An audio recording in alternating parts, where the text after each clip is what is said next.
The comparator from version 1.5 has a lot of different functions, and today I want to talk about each one of them individually. The first function is that of a reactor. When the comparator is attached to any block with an inventory, such as hoppers, chests, dispensers, what have you, the comparator becomes a reactor. It gives off energy based on how full the attached block is.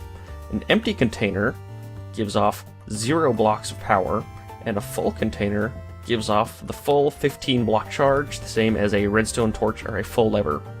Finally, half a container gives off only half the redstone line worth of charge. The second use is a block updater. The comparator constantly updates the block that it's pointing at, like this. When it's pointed at a power dispenser, it constantly reminds the dispenser that it's receiving power, thus constantly fires. This is not the same as a pulsar, which repeatedly sends the signal on and off. Instead, a comparator just reminds it that it's constantly on. A diode. Like a repeater, the comparator prevents power from flowing backwards along a redstone line. Unlike the repeater, it does not reset the charge of the line to full.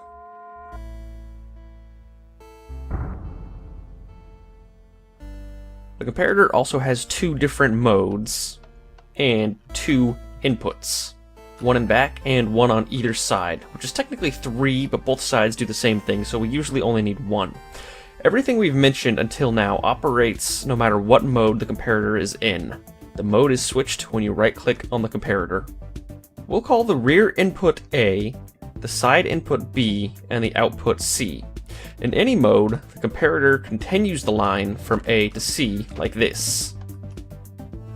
Input B's effect on the line is the only thing that changes based on the mode.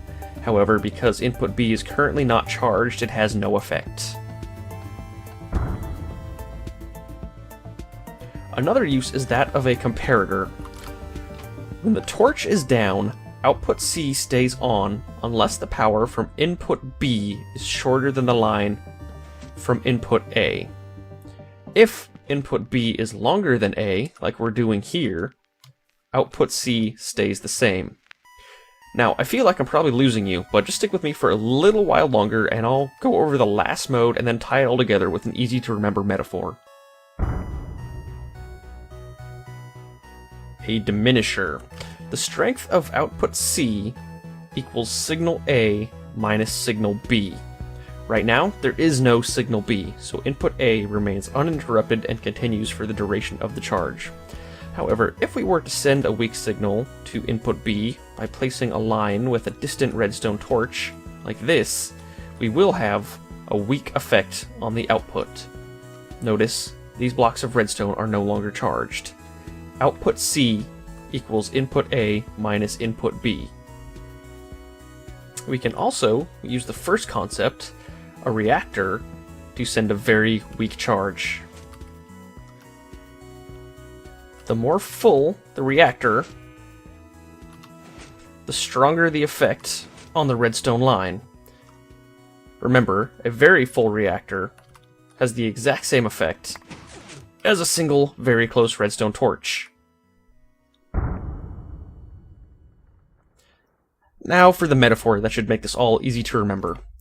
Pretend the comparator is a power plant, right? It's an Empire-controlled power plant. Input A is the forces of the Empire, and input B is the Rebel Alliance. When the torch is down, it's like the sun is down. It's nighttime. It's time for a sneak attack, an all-or-nothing sabotage attempt on the power plant. If the rebels are closer than the Empire, then the attack works, and the power plant shuts down. However, if the rebel forces have to travel further than the Empire, they don't make it in time, and the Empire successfully defends the power plant, keeping power to their defensive lasers. Now when the torch is up, it's like the sun is up. It's no longer an all-or-nothing attack. It's just a straight-up battle. The closer the rebels are to the reactor, the more effective their attack becomes. Blam. However, if they have to travel further and further away from the reactor, they will have minimal effect on the damage they do. Of course, this whole metaphor is all predicated on the concept that the Empire's not fully reconstructed the Death Star, because if they had... Wait a minute. That's no moon!